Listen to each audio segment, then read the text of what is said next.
Alright, so I just wanted to make it known, if it wasn't known to you guys already, which it may not be because the news pretty much just broke just a little while ago. But it looks like it is official for September 10th at the Forum in Inglewood.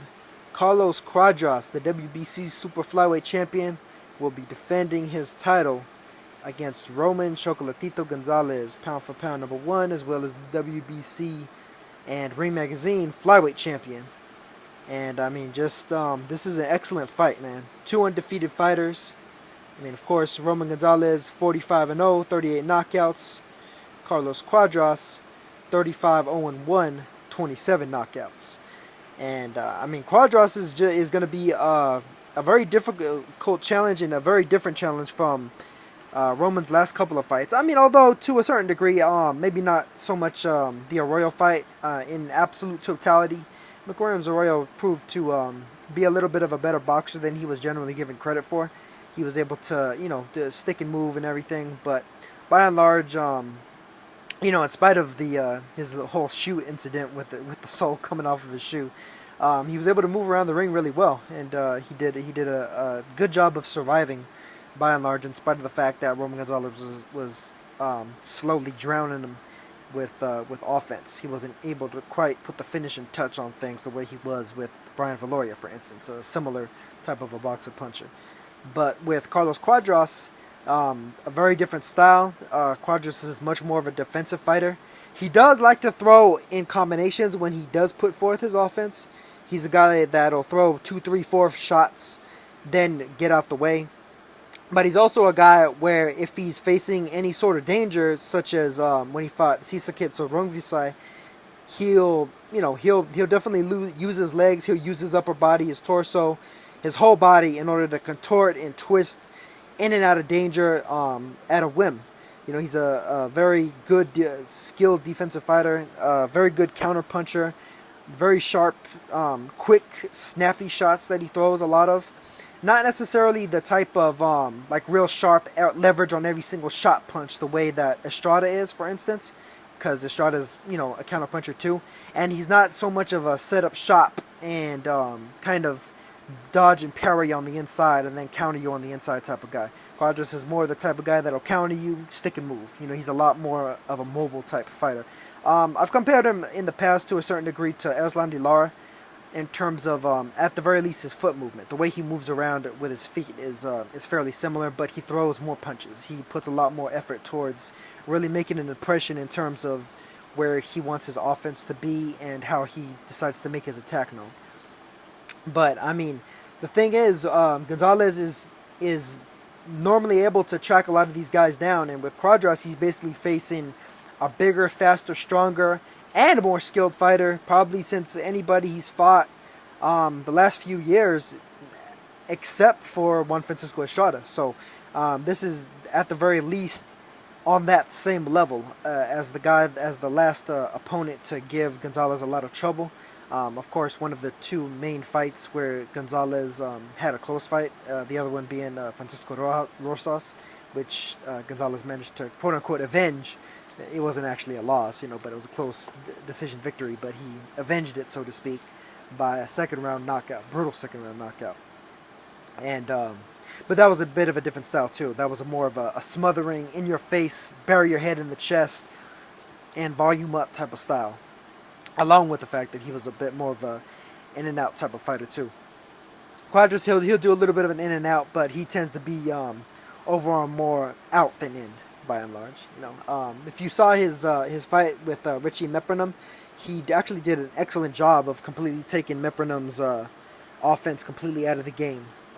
Just dominated that fight with just overall technical brilliance, better defensive skills, better counterpunching skills than Mepronom. As I said before, he did have a little bit of trouble with Sept Rungvisai and Luis Concepcion, but even still, he was able to hold enough of a lead on both of them that he was able to defeat him. And those are both guys that have very impressive offenses. So, in spite of the fact that they're both big punchers, Concepcion especially to the head, and Rungvisai, who's also now known as Risaksil now that Boxrec is actually using the fighters' real names from Thailand instead of just their sponsor names. Rungvisai was his gym name essentially. Wisakil Wangek, a hellacious body puncher. And considering the fact that he was able to hold up against that guy's body punching, I think he'll be able to hold up to a great degree against Roman Gonzalez's body punching, because Wangek can crack to the body. There's a video floating around here on YouTube. I think it was me and EJ that was on that. We were commentating on it, and Wangek hit this dude to the belly so hard the guy straight up started vomiting all over the damn ring. Just started puking all over the ring, and they immediately stopped the fight because he cracked this dude in the body so hard. I'd never seen any fighter just like lose by technical knockout by vomiting and shit. So the fact that Cuadras was able to kind of hold up against that level of body punching proves that even when his defense doesn't even necessarily take him completely out of the location of the punches being thrown, he's able to hold up in terms of punch resistance. So even if Gonzalez is able to track him down on a more consistent basis, I do think Cuadras is going to be a difficult opponent to be had, just by virtue of the fact that, you know, he's a guy that'll rattle off, you know, beautiful combinations, crisp, rapid fire, Modric Taylor-esque, get out the way and try to basically make you completely reset your whole offense to track him down.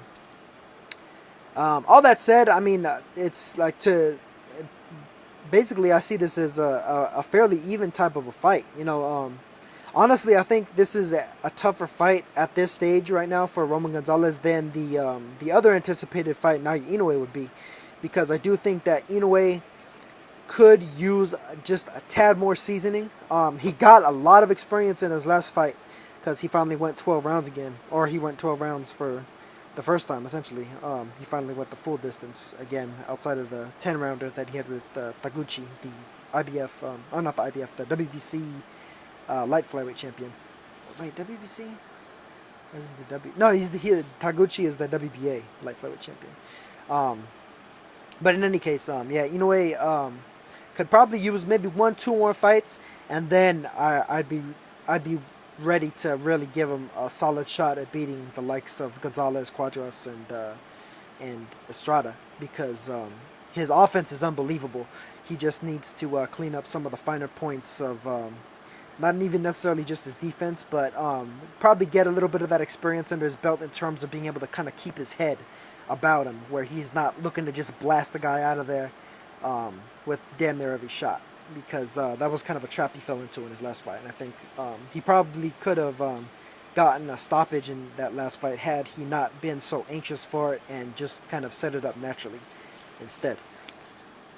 But I mean, as far as it goes, this is pretty much the fight to be made at 115 at the moment.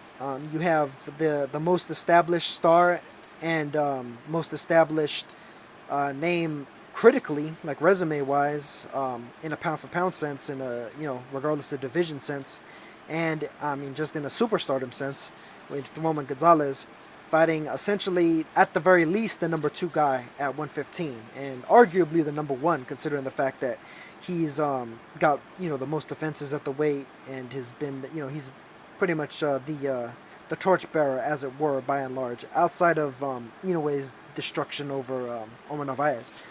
So, just an excellent fight between these two.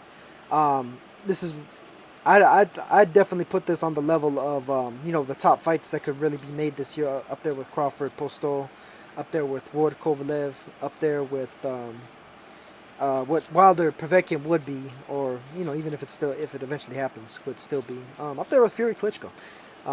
In spite of the fact that Fury Klitschko wasn't the most awe-inspiring things, the most awe-inspiring fight out there in terms of actual action that took place. But you never know what will happen in the rematch. But I love this fight. Excellent fight between two fighters in their prime, two undefeated fighters in their prime. Neither knows what it's like to lose. Both of them are going in there to win it. Cuadras knows that if he should be the first one to put a blemish on Roman Gonzalez's record, that'll be a major boon to his career. You know, a major boon to him, especially, you know, fighting in LA. potentially being able to do what Juan Francisco Estrada just came short of doing. And that'll instantly launch him not only into superstardom, but into most likely the pound for pound ranks, and just overall stardom. I know there's with Roman Gonzalez's placement, critically, a lot of people are really upset about that. And so Roman Gonzalez, in spite of the fact that he has a good bit of a diehard fan base, he also has a very large degree of people that dislike his placement. In terms of where people put him critically acclaimed wise. So if Cuadras was able to pull off a victory in this fight, he'll probably gain a whole lot of fans. And I mean, technically speaking, the upside for Cuadras may even be much higher than it is for Roman Gonzalez. In terms of what he stands to gain from this fight and from a victory in this fight. So. Definitely a high risk fight, but also a fairly high reward fight too. This is really what boxing's all about. Just like I've said with several of the fights recently. With knockout CP freshman Tamanu Nyamtrong fought against Byron Rojas. High risk, high reward. The upcoming fight, August 4th, Wenhang Manayotin versus Saul Baby Juarez. High risk, high reward. Number 1 versus number 2 and number 3 at 105. And I just love seeing top fighters fight each other. Top prime fighters fighting each other.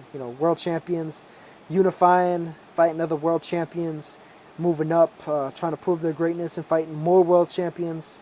And you just gotta love it. I really hope that the recent precedents that have been set by these fights that are coming on right now in the next couple of months are gonna continue to hold true throughout the wintertime and into next year. A lot of good fights that are being made or have been made, and I think there's a lot of great fights that have yet to be made that I could see having great potential to be made, and making for a lot of the excitement that recently happened, for instance, with Keith Thurman and Sean Porter. So I'm loving it, and I hope you guys are too. So I'll catch you guys on the next one. Peace.